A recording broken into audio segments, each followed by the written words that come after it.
यहाँ कहकर जाता हूं, भारतीय जनता पार्टी की सरकार बनेगी तो एक गैर संवैधानिक मुस्लिम रिजर्वेशन को हम समाप्त कर देंगे।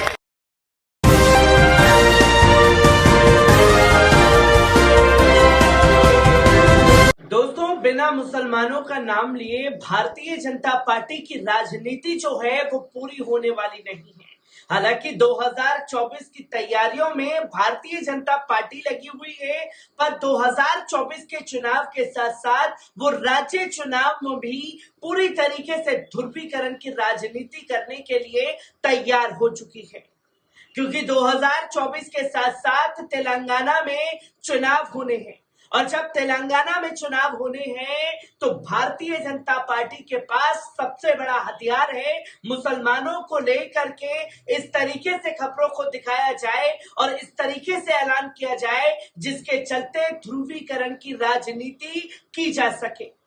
और यही किया गया है खासतौर पर देश के गृह मंत्री अमित शाह जी द्वारा, जहां अमित शाह जी ने ये साफ तौर पर कहा कि गैर संवैधानिक मुस्लिम आरक्षण को वो समाप्त कर देंगे। जहां संविधान ने अधिकार दिए हुए हैं तमाम चीजों के, तमाम धर्म के मानने वाले लोगों को, पर गैर संवैधानिक मुस्लिम आरक्षण जो है वो अमित शाह जी को नजर आया है। और इसी को लेकर के अब राजनीति खुल करके गर्मा गई है। किस तरीके से अमित शाह ने बयान दिया, पहले उनके बयान पर नजर डाल लीजिए। मित्रों, 2 बेडरूम हॉल किचन की स्कीम में भी माइनॉरिटी का रिजर्वेशन किया, संविधान विरोधी मुस्लिम रिजर्वेशन शिक्षा में किया और कई सारी बातें की। मैं यहाँ कहकर जाता हूं, भारतीय जनता पार्टी की सरकार बनेगी तो एक गैर संवैधानिक मुस्लिम रिजर्वेशन को हम समाप्त कर देंगे। ये अधिकार तेलंगाना के एससी, एसटी और ओबीसी का है, वो अधिकार उनको मिलेगा और मुस्लिम रिजर्वेशन को हम समाप्त कर देंगे। तो दोस्तों, आपने सुना अमित शाह जी के बयान को, जहां गैर मुस्लिम आरक्षण संवैधानिक बताते हुए दिखाई दिए हैं, पर इस पर अब मुसलमानों को हो हल्ला करने की जरूरत बिल्कुल नहीं है, क्योंकि सीए एनआरसी के दौरान मुसलमानों का नाम नहीं लिया था तो यही देश के मुसलमान बोल रहे थे कि देखिए मुसलमानों का नाम नहीं लिया, और अब मुद्दा खत्म कर दिया सारा अमित शाह जी ने मुसलमानों का नाम लेकर के, जहां 1-2 बार नहीं बल्कि कई बार मुसलमानों को मुसलमान कहते हुए देश के गृह मंत्री दिखाई दिए हैं। और किस तरीके से तेलंगाना में जब थे तो बैरिस्टर असदुद्दीन ओवैसी को टारगेट किया गया, और बैरिस्टर असदुद्दीन ओवैसी ने किस तरीके से पलटवार किया है, और खुद तेलंगाना के मुख्यमंत्री केसीआर ने अमित शाह को कैसे घेरा है, एक बार इस रिपोर्ट पर नजर डालते हैं। दोस्तों, आपको बता दें कि केंद्रीय गृह मंत्री अमित शाह ने रविवार को कहा कि अगर तेलंगाना में भाजपा की सरकार बनी तो राज्य में मुस्लिम आरक्षण खत्म कर देंगे। पिछले 8-9 सालों से चल रही केसीआर की भ्रष्ट सरकार की उल्टी गिनती शुरू हो चुकी है। शाह तेलंगाना के चेवला में जनसभा को संबोधित कर रहे थे। शाह ने कहा कि केसीआर की पार्टी बीआरएस का चुनाव चिन्ह कार है। इस कार की स्टीयरिंग मजलिस यानी कि ओवैसी के पास है। अब स्टीयरिंग मजलिस के पास है तो कार की दिशा अच्छी हो सकती है क्या? कि भारत का नक्शा भी बनाते हैं तो उसमें कश्मीर आजाद होता है। आजाद कश्मीर बताकर इन्होंने भारत का अपमान किया है। शाह ने कहा कि पूरी दुनिया केसीआर की पार्टी के खिलाफ लोगों के गुस्से को देख रही है। लोगों को केसीआर और उनके परिवार के भ्रष्टाचारों के बारे में पता चल चुका है। लोगों का ध्यान भटकाने के लिए केसीआर ने अपनी पार्टी तेलंगाना राष्ट्र समिति का नाम बदलकर भारत राष्ट्र समिति कर दिया है। उन्होंने कहा कि भाजपा तेलंगाना में सरकार बनाएगी, जिसके बाद भ्रष्टाचारियों को जेल में डाल दिया जाएगा। अमित शाह ने कहा कि केसीआर ने तेलंगाना भाजपा अध्यक्ष बंदी संजय को जेल में डाल दिया है।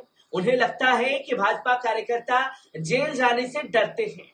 उन्होंने केसीआर को चेतावनी देते हुए कहा कि कान खोल कर सुन लो, भाजपा का कोई भी कार्यकर्ता आपके अत्याचार और जुर्म से नहीं डरता है। आपको गद्दी से उतारने तक हमारी लड़ाई नहीं रुकेगी। केंद्रीय गृह मंत्री अमित शाह पश्चिम बंगाल के 2 दिन के दौरे पर पहुंचे थे। इस दौरान शाह ने वीरभूमि में जनसंपर्क समावेश रैली को संबोधित किया था। उन्होंने कहा था कि अगर भाजपा 2024 में 35 से ज्यादा सीटें जीतकर सत्ता में आई तो कोई रामनवमी रैलियों पर हमला नहीं करने की हिम्मत करेगा। भारतीय जनता पार्टी ममता दीदी के हिटलर जैसे शासन को नहीं चलने देगी। केंद्रीय गृह मंत्री अमित शाह ने असम में कहा था कि मेरे जिगर के टुकड़े युवा भाइयों बहनों, मुझे आने में कोई दिक्कत नहीं है। मैं पहले से ईस्ट कांग्रेस का गढ़ माना जाता था। राहुल बाबा ने पूरे देश की यात्रा की, लेकिन त्रिपुरा, नागालैंड और मेघालय के चुनाव में कांग्रेस का सुपड़ा साफ हो गया। इस पर AIMIM chief barrister Asaduddin Owaisi ने केंद्रीय गृह मंत्री अमित शाह को निशाने पर लिया। तेलंगाना में अमित शाह के मुस्लिम समुदाय का आरक्षण खत्म करने वाले बयान को लेकर ओवैसी ने साफ तौर पर कहा कि पीएम मोदी आर्थिक और सामाजिक रूप से पिछड़े समुदाय पसमानदा मुसलमानों तक पहुंचने की बात करते हैं। अमित शाह आरक्षण खत्म करने की बात करते हैं। ओवैसी ने एक ट्वीट में करते हुए कहा कि अगर शाह एससी, एसटी और ओबीसी के लिए न्याय के बारे में गंभीर हैं तो उन्हें 50% कोटा सीमा को हटाने के लिए एक संवैधानिक संशोधन पेश करना चाहिए। ओवैसी ने बीजेपी पर आरोप लगाते हुए कहा कि वे सिर्फ फर्जी एनकाउंटर करवा सकते हैं, हैदराबाद में सर्जिकल स्ट्राइक और कर्फ्यू लगवा सकते हैं, बुलडोजर चलवा सकते हैं या अपराधियों को रिहा कर सकते हैं। उन्होंने सवाल किया कि आखिर आप तेलंगाना के लोगों से इतनी नफरत क्यों करते हैं?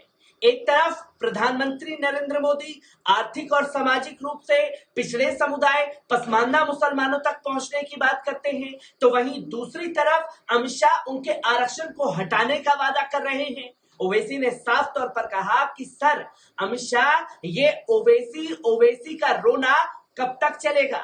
खाली खट्टे डायलॉग मारते रहते हैं। कभी तो रिकॉर्ड तोड़ महंगाई और बेरोजगारी की भी बात करो। तेलंगाना की प्रति व्यक्ति आय देश में सबसे अधिक है। हैदराबाद के चिविल्ला में विजय संकल्प सभा को संबोधित करते हुए अमित शाह ने तमाम गंभीर आरोप बैरिस्टर असदुद्दीन ओवैसी और केसी राव के असंवैधानिक रूप से 2 बेडरूम घर योजना और शिक्षा योजना के तहत मुसलमानों के लिए लाभ आरक्षित किए हैं।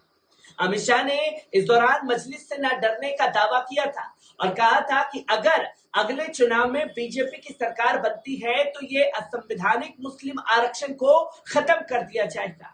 शाह ने आरोप लगाया था कि केसीआर ओवैसी के एजेंडे पर चल रही है। बीआरएस की स्टीयरिंग मजलिस यानी कि ओवैसी के पास है। आपको बता दें कि इससे पहले पूर्व मंत्री और तेलंगाना राज्य के परिषद विपक्ष ने पूर्व नेता मोहम्मद अली शब्बीर ने शनिवार की मांग राज्य सरकार सुप्रीम कोर्ट में 4% मुस्लिम आरक्षण के मामले को लड़ने के लिए वरिष्ठ वकीलों की एक टीम को शामिल किया है, जो सुनवाई के लिए आने की संभावना है। 13 सितंबर से शब्बीर अली ने एक मीडिया से बातचीत में कहा कि उन्होंने 4% मुस्लिम कोटा मामले को लेकर सुप्रीम कोर्ट के वकील और पूर्व केंद्रीय मंत्री सलमान खुर्शीद के साथ शनिवार को नई दिल्ली में अपने कार्यालय में विस्तृत चर्चा की थी। शब्बीर अली ने 2004 में तत्कालीन मुख्यमंत्री वाईएस राजशेखर रेड्डी सरकार द्वारा दिए गए आरक्षण रक्षा के तेलंगाना और आंध्र प्रदेश सरकारों के साथ याचिकाकर्ताओं में से एक हैं। हालांकि एपी उच्च न्यायालय के निर्देश के बाद कोटा 4% तक कम कर दिया गया था, जिसकी लड़ाई खासतौर पर मुस्लिम आरक्षण को लेकर के सुप्रीम कोर्ट तक में चल रही है। और जब सुप्रीम कोर्ट में ये पूरा मामला चल रहा है तो किस तरीके से अमित शाह गैर संवैधानिक बता करके मुस्लिम आरक्षण को खत्म करने की बात कर रहे हैं और किस तरीके से बैरिस्टर असदुद्दीन ओवैसी ने अमित शाह पर पलटवार किया है, ये भी तस्वीर देखने वाली है और हर एक तस्वीर से आपको रूबरू कराता रहूंगा। दीजिए इजाजत, शुक्रिया।